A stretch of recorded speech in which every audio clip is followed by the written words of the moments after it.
Assalamualaikum warahmatullahi wabarakatuh. Waalaikumsalam warahmatullahi wabarakatuh. Selamat pagi anak-anak semuanya. Semoga anak-anak senantiasa diberi kesehatan oleh Allah Subhanahu wa taala. Amin. Amin. Untuk hari ini ya, kita lanjutkan pembelajaran online melalui Zoom ya. Hari ini kita belajar tentang bahasa Indonesia. Ya, Pak. Mic-nya yang belum dimatikan bisa dimatikan dulu. Menentukan ide pokok, jenis-jenis paragraf dan juga menggali informasi dalam teks.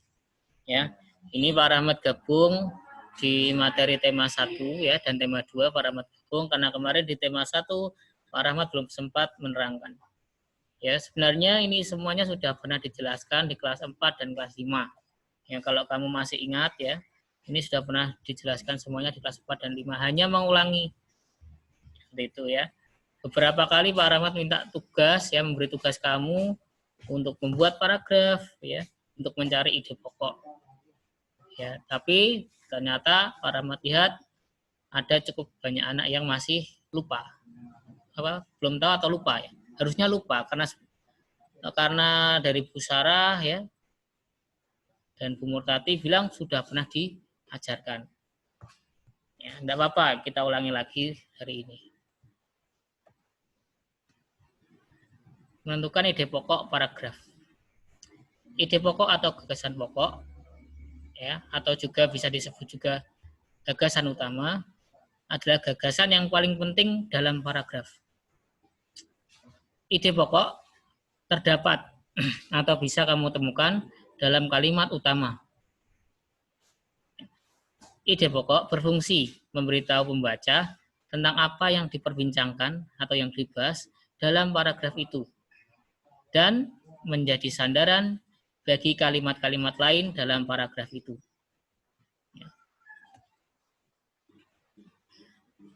Langkah-langkah untuk menentukan atau menemukan ide pokok paragraf. Yang pertama yaitu kamu tentukan dulu kalimat utamanya dalam paragraf tersebut. Ciri-ciri kalimat utama dalam paragraf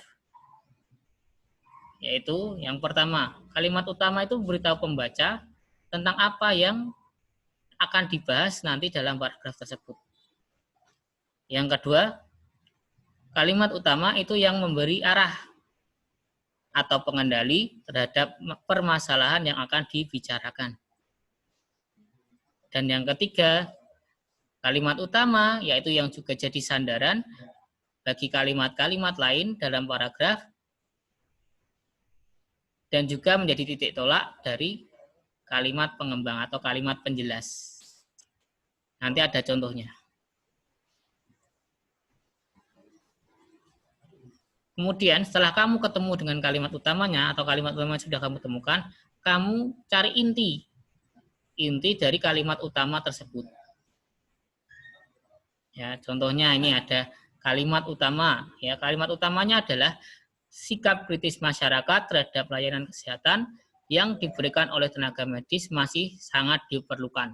Yang namanya kalimat utama ya berarti satu kalimat dari awal kata sampai titik. Itu namanya kalimat. Ya. Kemarin Pak Rahmat memberi tugas buat dua paragraf. Kamu hanya mengerjakan kamu nulisnya cuma 2 kalimat. Bedakan ya antara kalimat dengan paragraf. Inti kalimat ya, inti kalimatnya di sini bisa ada 2 kemungkinan ya. Yang pertama itu sikap kritis terhadap layanan kesehatan diperlukan.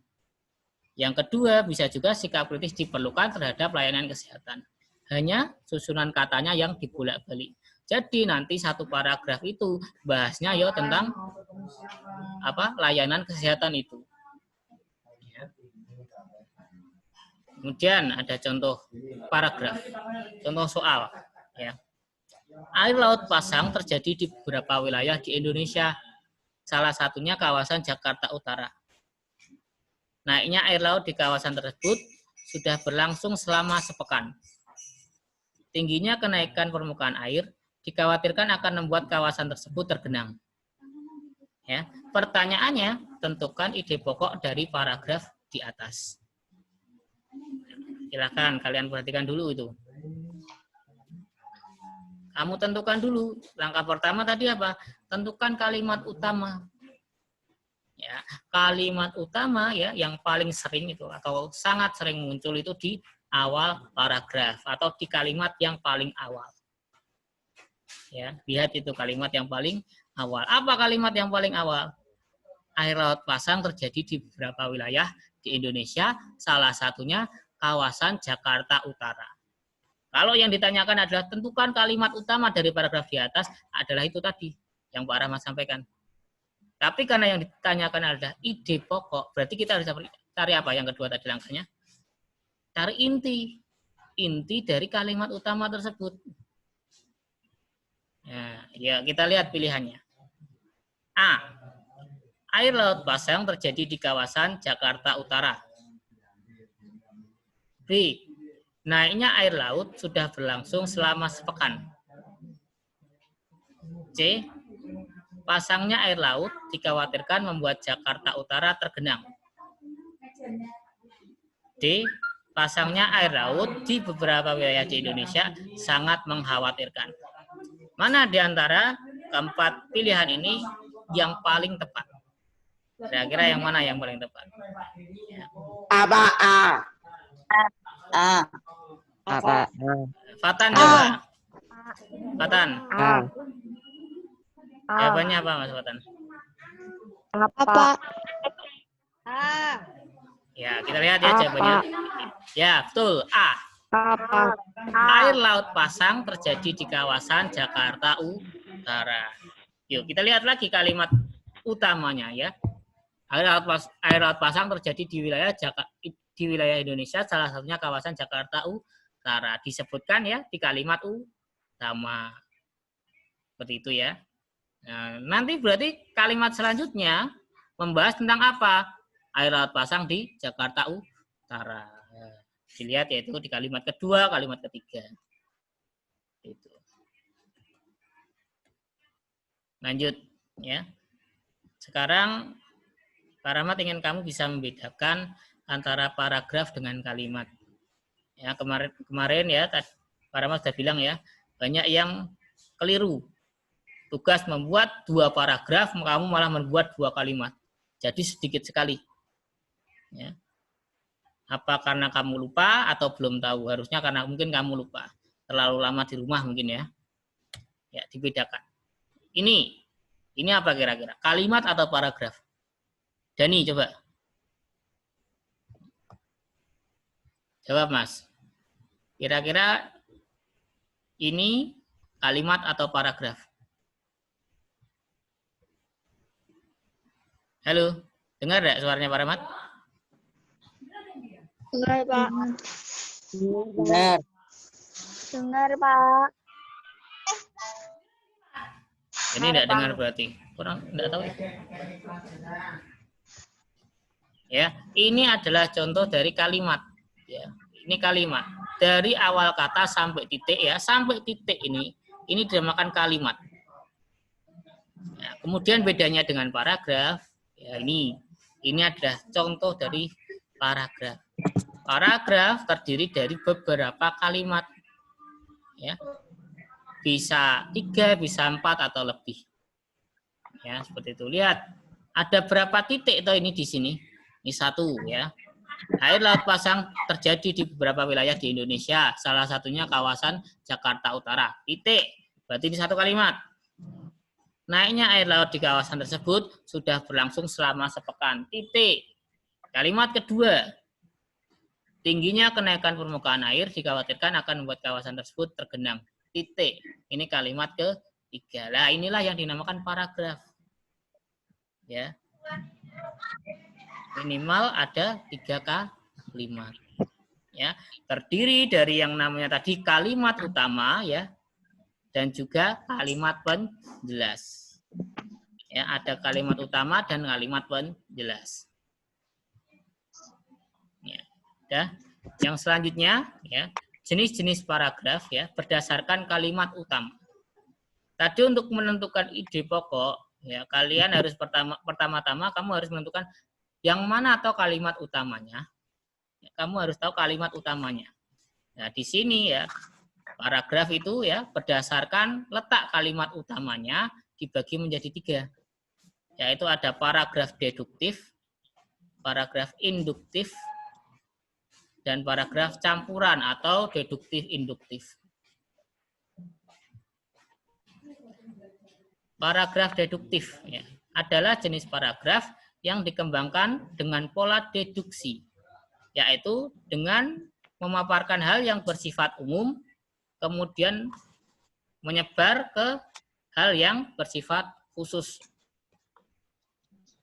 Paragraf deduktif bisa dilihat dari letak kalimat utamanya yang berada di awal alinea atau paragraf. Ya, jadi kalau paragraf itu termasuk dalam jenis deduktif, letak kalimat utamanya ada di awal paragraf. Ya. Contoh ya, ini adalah salah satu contoh paragraf deduktif. Ya. Internet sangat bermanfaat bagi manusia. Dengan kebebasan mengakses internet ya, maaf bentar. Internet sangat bermanfaat bagi manusia, ya. Karena ini paragraf deduktif berarti kalimat pertama ini adalah kalimat utama. Berarti nanti kalimat setelah ini adalah kalimat yang berhubungan atau membahas tentang yang dibahas di kalimat utama. Tentang apa? Oh, internet sangat bermanfaat. Ya. Lihat kalimat keduanya. Dengan kebebasan mengakses jaringan internet, kita dapat mudah mengetahui berbagai informasi di belahan dunia manapun. Di samping menjadikannya media informasi, internet juga digunakan sebagai alat komunikasi bagi sebagian orang yang menggunakan aplikasi sosial media. Banyak hal yang ternyata bisa dijangkau hanya dengan sekali klik menggunakan jasa internet, sehingga masyarakat pun sangat terbantu dengan kemudahan ini. Ya. Semuanya ya mengikuti kalimat utama, yaitu membahas tentang internet yang sangat bermanfaat atau manfaat dari internet. Ya. Jenis yang kedua yaitu paragraf induktif, yaitu jenis paragraf yang dikembangkan dengan pola induksi. Bentar ya, ada yang belum matikan mic-nya.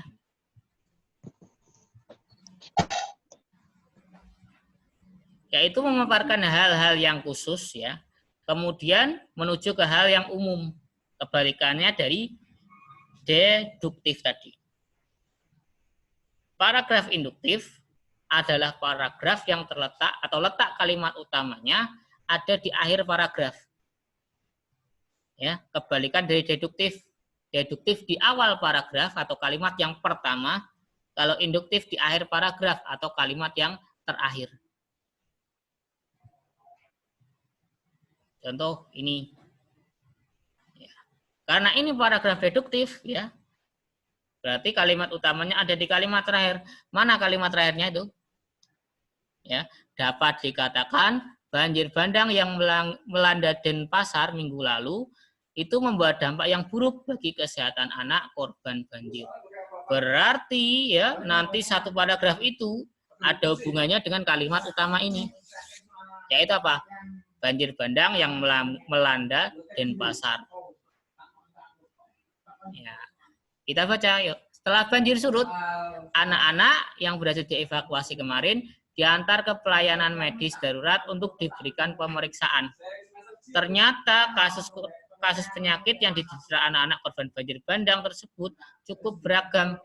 Sebanyak 15 anak mengalami diare akut, 2 anak menderita penyakit kulit, 4 anak dipastikan terkena demam berdarah.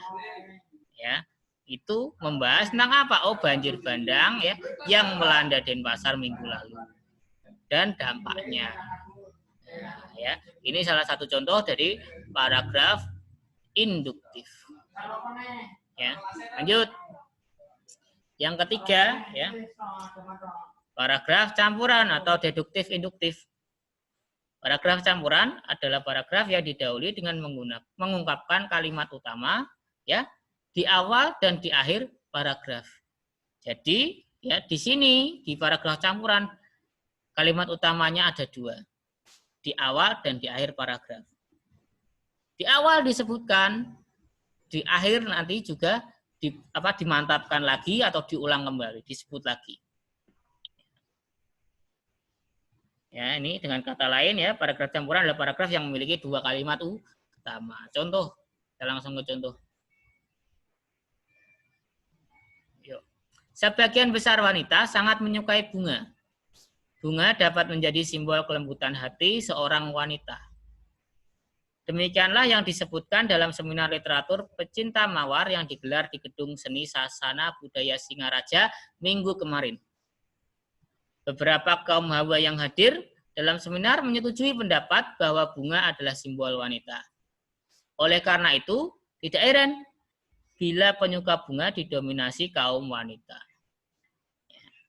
Ini adalah contoh dari paragraf campuran. Lihat ya, di awal paragraf, sebagian besar wanita sangat menyukai bunga. Ya, kemudian di akhir paragraf diulangi lagi. Oleh karena itu, dimantapkan ya ini. Oleh karena itu, tidak heran bila penyuka bunga didominasi kaum wanita. Nah, dimantapkan lagi di akhir paragraf. Ini adalah contoh dari paragraf campuran. Ya. Selanjutnya yaitu tentang menggali informasi dalam sebuah teks atau bacaan. Bacaan atau paragraf memuat yang namanya informasi tersurat dan tersirat. Apa itu? Ya. Informasi tersurat yaitu informasi yang tertulis secara jelas dalam bacaan. Ya. Kemudian ya, tertulis jelas dalam bacaan berarti ada di dalam teks tersebut. Kemudian informasi tersirat ada informasi yang tidak tertulis secara jelas. Ya. Nah, untuk mencari atau menemukan informasi dalam sebuah bacaan, kamu harus tahu tentang ini 5W1H. Ya, untuk pokok-pokok informasi ya, untuk mencari pokok-pokok informasi. 5W1H. Yang pertama ya, di 5W itu ada what. What itu apa? Apa toh informasi yang ada dalam bacaan itu? Atau apa toh yang terjadi, apa toh peristiwa yang terjadi di paragraf itu, di bacaan itu. Yang kedua, where. Where itu artinya di mana. Di mana terjadinya peristiwa tersebut. Ya. Kemudian who. Who, tulisannya who, bacanya who. Kalau bahasa Inggris nih. Who itu siapa? Siapa tokoh? Siapa pemeran? Siapa yang terlibat dalam cerita tersebut atau informasi tersebut? Why? Mengapa? Kenapa peristiwa tersebut bisa terjadi? Kemudian yang berikutnya, W yang terakhir yaitu when. Kapan? Kapan peristiwa tersebut terjadi? Ya, menyebutkan latar bisa tempat ya, bisa tempatnya, bisa waktunya, kapan itu bisa waktu juga, sore hari, pagi hari, bisa juga tanggal. Tanggal misalnya banjir bandang terjadi tanggal 2 Agustus misalnya. Oh, when-nya berarti kapannya itu berarti tanggal 2 Agustus. Tidak hanya menyebutkan jam. Yang terakhir hanya itu apa? How. Bagaimana peristiwa tersebut terjadi. Ya. Atau bisa kamu buat singkatan yaitu adik Simba. A-nya itu apa? D-nya di mana? K-nya kapan? C-nya itu siapa? M-nya mengapa? B-nya bagaimana? Ya, nah, langkah-langkah ya untuk menentukan pertanyaan atau jawaban sesuai isi teks. Jadi soal yang sering keluar itu kadang ya disajikan sebuah teks, kamu diminta membuat pertanyaan. Ya, untuk membuat pertanyaan tadi kamu bisa ingat ini adik Simba tadi. Ya, pertanyaannya itu bisa apa? Nah, di mana, kapan, siapa, mengapa, dan bagaimana. disesuaikan dengan isi teks. Di mana peristiwa tersebut terjadi? Nah, misalnya tadi ya di bacaan ini, ya bunga, tentang bunga tadi ya. Kira-kira kita bisa membuat pertanyaan yang bagaimana? Kira-kira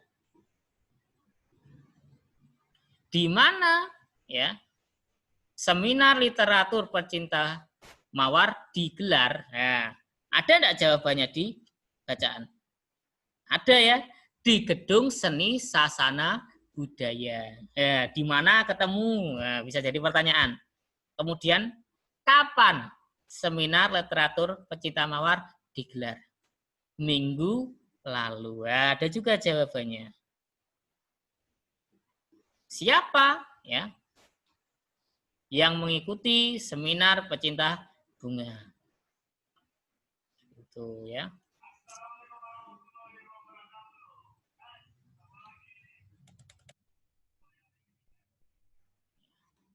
Langkah-langkah ya untuk menentukan pertanyaan atau jawaban yang sesuai isi teks. Ya.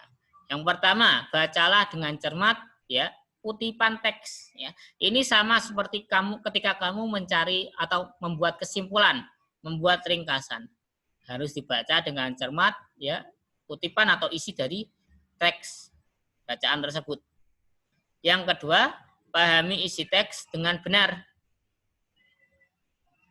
Yang ketiga, tentukan pertanyaan atau jawaban yang sesuai dengan isi teks.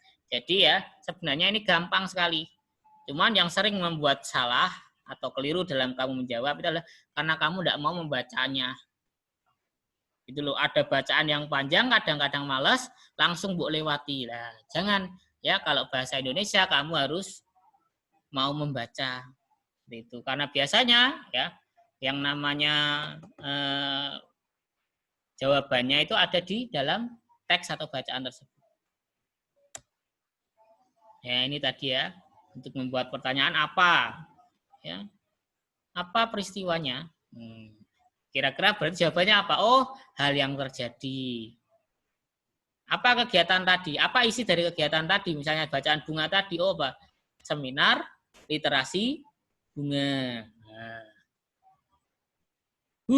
Siapa yang mengikuti peristiwa tersebut? Oh, para wanita. Di mana? Oh, di Gedung Sasana tadi ya. Kemudian kapan? Minggu lalu. Mengapa? Ya. Terus bagaimana? Tergantung dari isi bacaan tersebut. Misalnya kok bacaannya tentang daur air. Masih ingat ya kelas 5 ya? Berarti apa pertanyaannya kira-kira? Bagaimana proses daur air? Itu ya. Sudah? Itu tadi tentang bahasa Indonesia, tentang pertama menentukan ide pokok ya. Kemudian jenis-jenis paragraf dan juga yang terakhir menggali informasi dalam sebuah teks atau bacaan atau paragraf. Tuh ya. Setelah ini nanti ya ada Google formulir ya atau soal ya. Nanti silahkan kamu kerjakan. Ya, langsung saja nanti setelah ini langsung kamu kerjakan. Ya, diisi nama, kelas dan nomor absen. Ya, utamanya kelasnya jangan sampai keliru. Kemarin ada yang keliru masukkan ke kelas 6B, harusnya di 6A keliru ke 6B. Ya, kalau Pak Rahmat lelah tahu ya bisa tak pindah nanti kelas 6A. Tapi kalau kelewatan ya seperti itu. Nah, terus juga pengerjaannya hanya 1 kali, ora entuk dibaleni.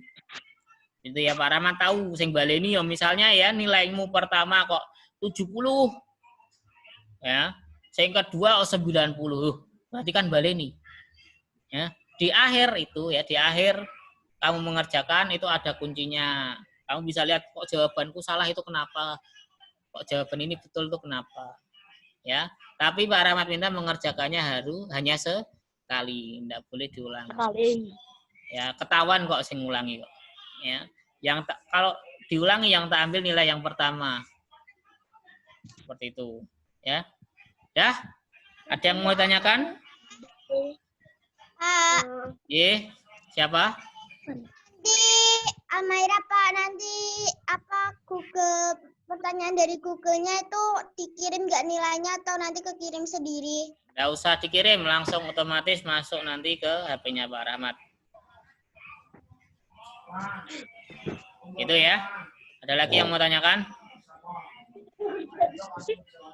Tidak, Pak. Kalau enggak ada, Pak Rahmat sekarang yang bicara ya. Pak Rahmat lagi. Tolong ya yang belum pakai seragam, ya seragamnya bisa dipakai. Pak Rahmat dulu lagi. Alul tadi tidak pakai toh? Alul Almera pakai seragam enggak itu?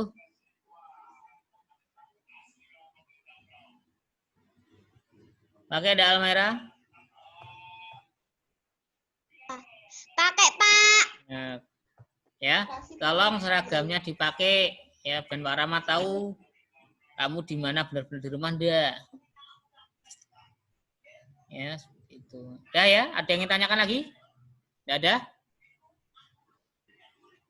Kalau enggak ada, Pak Rahmat cukupkan dulu sampai sini.